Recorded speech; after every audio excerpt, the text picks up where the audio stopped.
Baik, salam sejahtera untuk kita semua. Nama saya Timothy Ferrando dengan NIM 191401079 dari Stambuk 2019, dan ini adalah tugas 1 lab RPL saya. Jadi saya ingin menjelaskan tentang RUP.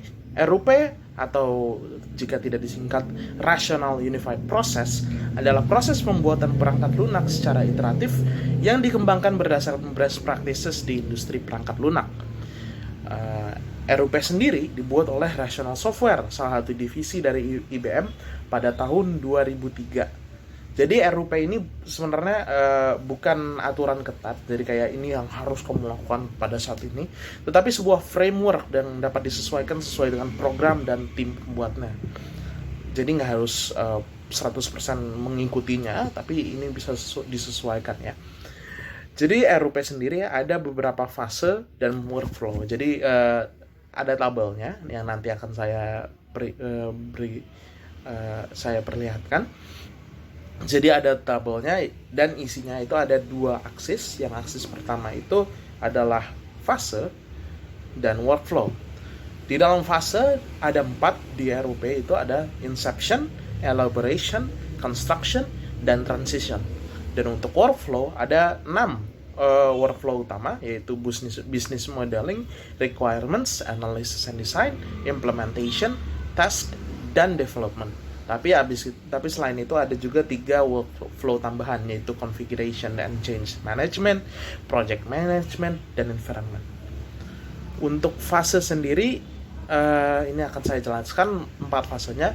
Yang pertama adalah fase inception. Fase inception ini mengidentifikasikan apa yang diperlukan untuk membuat sistem ini.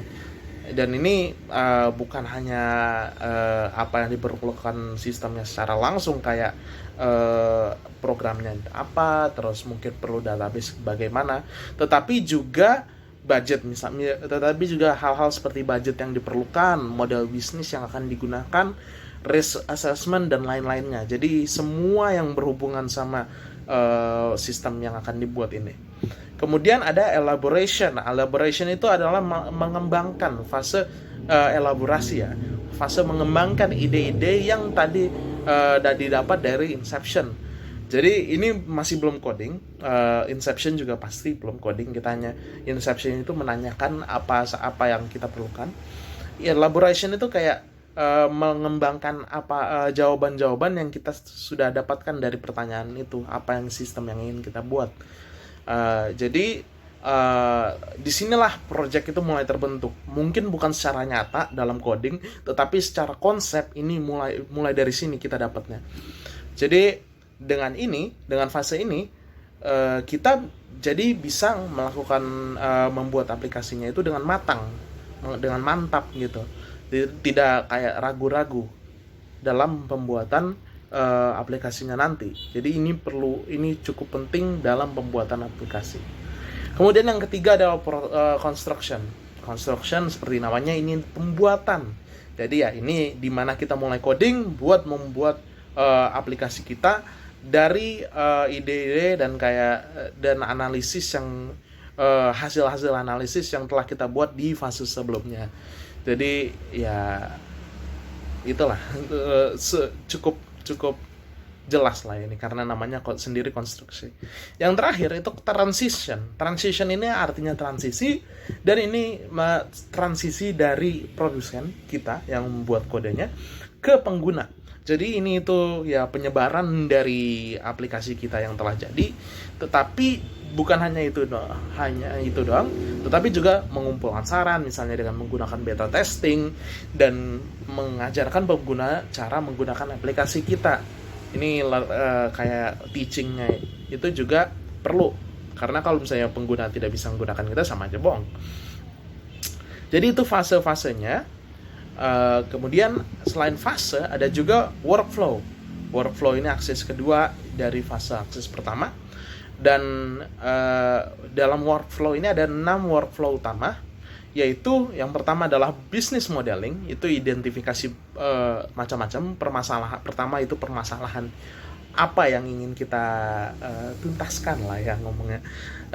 Kemudian ada struktur organisasi dan model bisnis. Jadi Ya seperti yang kita lihat tadi, itu tuh apa yang semua yang berhubungan sama program kecuali programnya itu nanti. Kemudian requirements, apa saja yang kita perlukan untuk menyelesaikan masalah tadi, masalah yang kita dapat dari business modeling tadi. Nah, setelah kita mendapatkan requirement ini, kita lakukan analisis dan desain.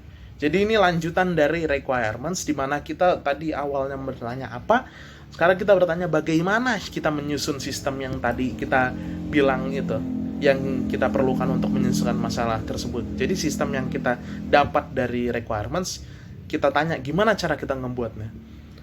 Kemudian kalau misalnya kita sudah dapat cara membuatnya, kita membuat di workflow implementation. Jadi workflow ini ya, implementation ini hanya membuat sistem yang telah didesain tadi di fase-fase di workflow sebelumnya dengan kode. Nah, setelah itu kita melakukan testing. Testing itu memeriksa kebutuhan yang telah diimplementasikan, kemudian selain kebutuhannya itu apa saja yang sudah dijadikan kode dan apa yang belum, kemudian interaksi antara komponen-komponen dalam sistem, apakah mereka bekerja dengan itu atau apakah ada tabrakan atau gimana, dan kualitas dari kode, seberapa baik kodenya, seberapa cepat kodenya, dan macam-macam, seberapa efektif kodenya. Kemudian ada deployment. Deployment itu menyebarkan kode ke user, dan ini bukan hanya menyebarkannya doang ya, tetapi juga meminta umpan balik dari user, misalnya dengan menggunakan beta testing, di mana kita bisa mendapat saran dari user itu untuk supaya programnya itu bisa lebih baik. Kemudian membantu user menggunakan sistem. Jadi ya, ini bagaimana caranya kita menggunakan sistem tersebut, melakukan teaching kepada user supaya tuh usernya itu bisa menggunakan dengan baik, program dengan baik. Baik, ini adalah tabel dari yang saya bilang tadi mengenai RUP ini.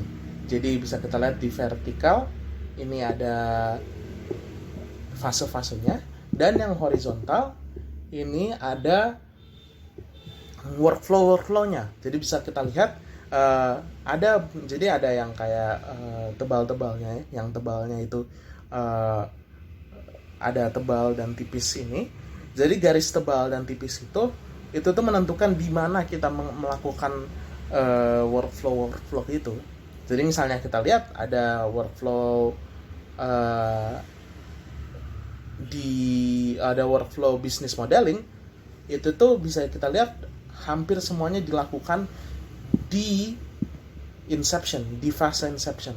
Nah, karena ini memang masa inception itu masa kita mengidentifikasi apa yang diperlukan dan semua yang berhubungan dengan sistem ini, sistem yang akan dibuat, termasuk model dari bisnis. Jadi disitulah, jadi di workflow inilah kita, jadi di business modeling inilah di fase inception. Jadi di fase inception inilah kita melakukan business modeling. Bisa kita lihat lagi misalnya satu lagi workflow testing. Testing itu dilakukannya itu enggak dari awal, tetapi di masa-masa kayak transition dan construction. Jadi di construction sama di transition itu, karena memang disinilah kita mulai ngetes kode kita, tapi kita nggak dari awal, karena kita harus perlu nge-coding dulu, dan kalau misalnya kita udah selesai kode, barulah kita bisa mulai testing. Jadi begitulah. Dan yang lainnya untuk workflow yang lain juga sama. Oh ya, tadi ada yang saya lupa. Tadi selain workflow utama, ada juga workflow pendukung, yaitu configuration and change management, project management, dan environment. Ini sebenarnya tidak secara langsung bagian dari codingnya ya, tapi tetap diperlukan dalam membuat sistem ini, karena kayak ya manajemen, terus kayak environmentnya itu gimana dan sebagainya. Oke, baik, sekian dari saya. Mohon maaf kalau ada kata yang kurang berkenan, dan terima kasih telah menonton videonya.